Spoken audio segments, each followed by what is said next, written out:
Assalamualaikum warahmatullahi wabarakatuh. Perkenalkan nama saya Tara Medita Nurhayati NIM 19.008 dari kelas.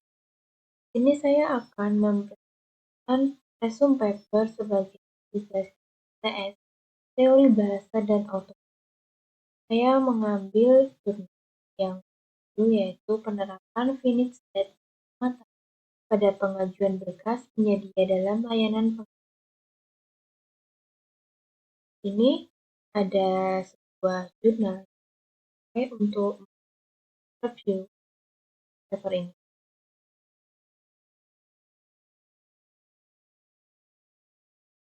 Nah, ini adalah jurnal yang saya pakai untuk review paper,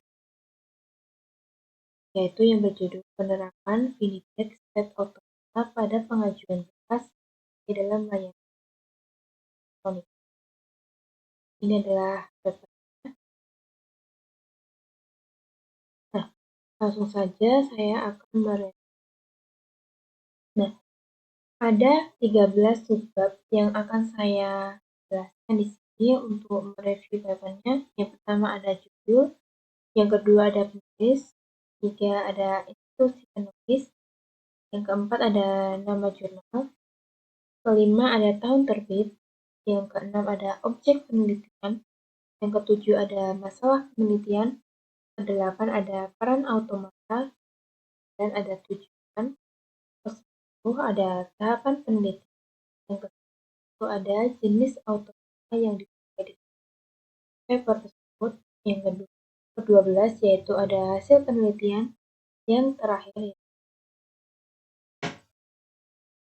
selanjutnya, yang pertama yaitu mengenai about paper, yaitu pengenalan sebuah. Di dalam pengenalan sebuah paper ini ada judul paper, di mana paper yang saya review ini yaitu penerapan finite state automata pada pengajuan berkas penyedia dalam layanan pengadaan elektronik.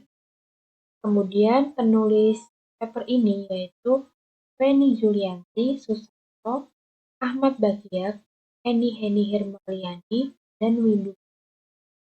Institusi penulis yaitu berasal dari Universitas ada nama jurnal. Jadi penelitian ini diambil dari informatika dan komputer. Tahun terbit paper ini atau penelitian ini yaitu 2000. Selanjutnya yang kedua yaitu review paper. Di sini yang pertama yaitu ada objek penelitian.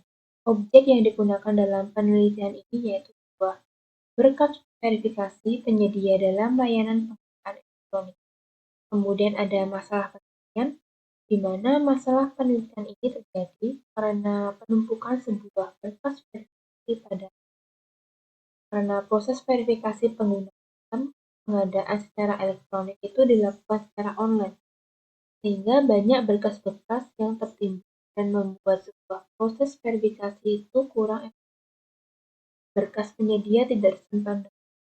Maka dengan adanya permasalahan tersebut, dibuatnya penerapan FSA atau Finite State Automata pada aplikasi yang dapat membantu dalam melakukan proses verifikasi penyedia serta dapat menyimpan sebuah berkas perusahaan sesuai dengan format yang telah ditentukan. Selanjutnya, ada peran automata. Peran automata di sini yaitu untuk melakukan sebuah pengecekan input penyedia sesuai dengan persyaratan berkas agar dapat tersimpan sesuai dengan format yang telah ditentukan.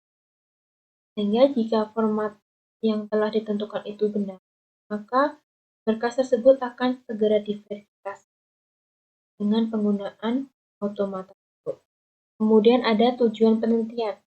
Tujuan dari penelitian ini yaitu menerapkan sebuah SA atau finite state automata dengan mengaplikasikan ke dalam pengecekan input penyedia guna mempermudah pengajuan berkas verifikasi penyedia untuk mengefisiensi waktu dalam pengumpulan berkas masyarakat, persyaratan, serta menyimpan sebuah berkas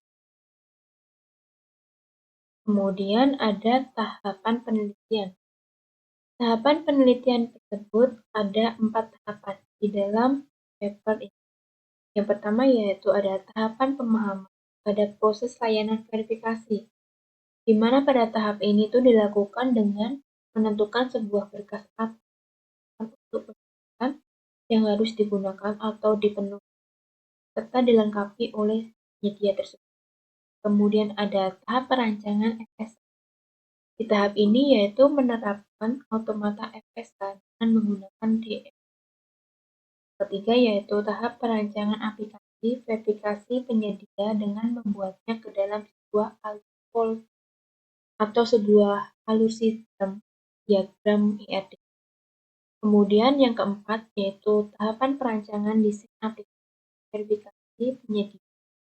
Ini nantinya berisi sebuah tampilan tentang muka aplikasi atau prototipenya. Selanjutnya, ada juga jenis automata. Di sini di dalam penelitian ini menggunakan FSA dengan jenis automata DFA, Determinate Finite. Kemudian, ini merupakan diagram state DFA pengajuan berkas verifikasi yang di dalamnya ini terdapat 5 tuple automata. Ada inputan, yaitu Y dan T, untuk inputan masukan, kemudian ada himpunannya yaitu Q1, Q2, Q3, Q5, Q6, Q7, Q8, Q9, sampai Q10. Q10 ini sebagai final atau state akhir, kemudian Q1 ini sebagai state awal. Di sini ada gambar lebih jelasnya yaitu ada 5 tuple tadi. Di sini merupakan state awal dari automata ini, yaitu Q0. Kemudian di sini ada 10 sebagai state akhir yang ditandai dengan lingkaran ganda. Ini ada lingkaran ganda. Ini yang berarti sebagai state akhir dari state ini. Yang pertama yaitu Q0 ini akan menerima sebuah inputan, yaitu inputan T, maka akan kembali ke state Q0. Kemudian Q0 ini akan menerima sebuah inputan Y, yaitu akan menuju ke arah Q1. Q1 ini akan menerima sebuah inputan T, akan menuju ke arah Q1 sampai selanjutnya, sampai ke state yaitu Q10. Di mana di sini tuh menggunakan FSA dengan jenis DFA. FSA sendiri yaitu sebuah model automata yang dapat menerima input dan mengeluarkan sebuah output. Kemudian DFA yaitu suatu state yang hanya ada tepat satu di state ini. Dengan berikutnya dengan untuk simbol masuk input yang akan. Jadi di sini hanya ada satu state berikutnya untuk simbol masukan yang akan diterima. Tidak boleh melebihi. Hanya satu arah masukan. Kemudian di sini ada fungsi transisi. Transisi di sini itu Q0 ini mendapatkan input T, arahnya itu akan ke Q0. Kemudian ada transisi 1 mendapatkan inputan T akan menuju Q1. Jika mendapat inputan Y akan menuju Q2 dan selanjutnya. Sampai step-nya. Ini tadi penjelasan dari hasil penelitiannya, di mana penerapan FSA dengan jenis DFA ini hanya menerima sebuah masukan input yang memiliki satu busur keluar. Teori yang dipakai di sini yaitu mengenai automata di mana suatu sistem yang terdiri atas sejumlah hingga state dengan state dinyatakan sebagai input dan menghasilkan sebuah output. Pada gambar penerapan FSA dengan jenis DFA ini menggunakan 5 tuple untuk mengimplementasikannya, di mana memakai sebuah tanda. Tandanya yaitu ada 5 tadi, lingkaran, sebagai set, dan ada set, ada lingkaran ganda. Q0 yang menjadi step awal untuk melakukan sebuah pengecekan dengan pengisian form pemohon dalam pengajuan verifikasi akan membaca inputan Y untuk menuju ke Q1 dengan surat permohonan daftar isi, tetapi jika data tersebut tidak sesuai, maka akan berlanjut ke Q0 dengan arah T. Dilanjutkan saat berlanjut ke Q2 dengan transisi E, dan selanjutnya, jika sampai masukan tidak sesuai step tetap, maka tidak akan berpindah ke step berikutnya, hingga yang berakhir akan mencapai final state dengan ditandai dengan lingkaran pada step I10 diterima. Ini merupakan diagramnya. Selanjutnya, ini merupakan sebuah rancangan desain dari aplikasi yang menggunakan penerapan SDF.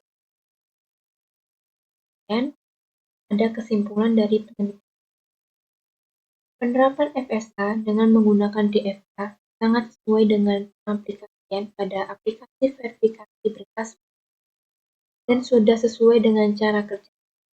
Jadi, berkas atau dokumen yang diajukan akan dilakukan pengecekan apakah sesuai dengan yang diajukan memenuhi kondisi yang diperlukan.